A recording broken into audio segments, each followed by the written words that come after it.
gammachuu har'aa keessaa aalima yeroo ammaa darasoota 4,000 ol barsiisaa jiru Sheek Muhammad Zabuuriif konkolaataan bitamee ture harka isaanii galee jira.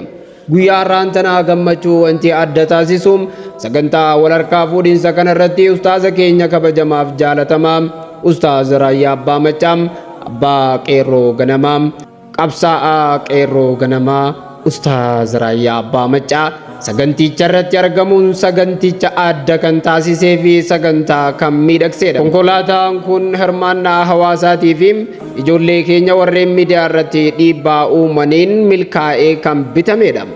Makiinaan sheekaa akka bitamuuf jecha namoonni arjoomtanii fi namoonni sagantaa san qindeessaa turtan hundi osoo isin hin galateeffanne darbuun ulfaataadha. Galatoomaa isiniin jennam jazaakumullahu khairan. Sheek Muhammad Zabuur majlisoota ilmii biyya keenyatti argamu keessaa darasoota baay'ee qabaachuudhaan sadarkaa jalqabaarra kan jirudha.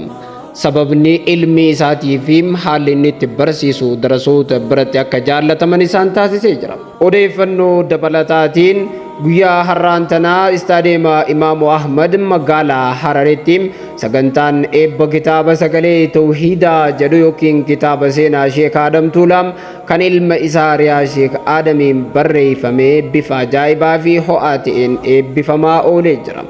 Sheek Adam Tuulaa rabbiin rahmata haa godhuufi hayyuu muftii biyya keenyaa kan ta'eefi alimman baay'ee nama oomishe yoo ta'u Sheek Adam Tuulaa irratti kitaabonni barreeffaman kan seenaa isaa dubbatan asiin dura tokko eebbifamee jira. Guyyaa har'aatis kan ilma isaatiin barreeffamee ture eebbifamee kan jiru yoo ta'u seenaan Sheek Adam Tuulaa kitaabota tokkoo fi lama osoo hin ta'in kitaabota baay'eedhaanuu yoo barraa'ee seenaa dhumatu miti.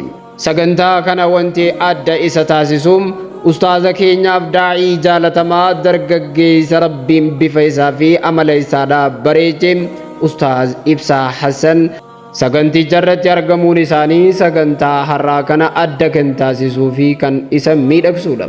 Munashida keenya jaalatamaa fi qaalii ustaaz Anas Muhammadii fi hayyoonnii fi aalimman hedduun saganticha irratti argamuun sagantaa bareechaniitiin jiru sheekha keenya Sheek Adam Tuulaa rabbi rahmata haa godhuuf.